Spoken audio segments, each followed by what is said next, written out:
Dans le rôle de François Mitterrand, Jacques Weber. Dans celui de Jacques Chirac, François Morel. Le projet vient de Jacques Weber et c'est lui qui avait tellement envie de jouer Mitterrand, donc il n'y avait qu'un rôle disponible pour moi, c'était Jacques Chirac. Et ça me plaisait de jouer Jacques Chirac. Permettez-moi juste de vous dire que ce soir, je ne suis pas le Premier ministre et vous n'êtes pas le Président de la République. Nous sommes deux candidats à égalité.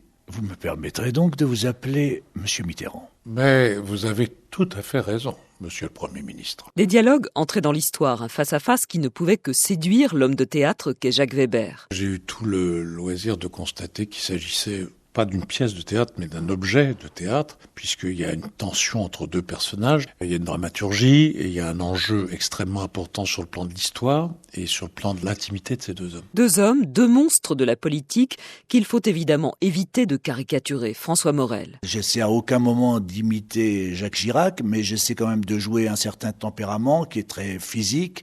C'est quelqu'un qui bouge plus, par exemple, qui s'exprime plus avec ses mains que François Mitterrand. Donc j'essaie de m'inspirer de ça. Il est plus sanguin, sans doute, que Mitterrand. Donc ça, c'est intéressant à jouer. Et puis de temps en temps, faire juste un petit clin d'œil pour évoquer peut-être les imitations ou les tics de langage qu'il pouvait avoir. Et près de 30 ans après, les thèmes du débat Mitterrand-Chirac sont d'une étonnante actualité.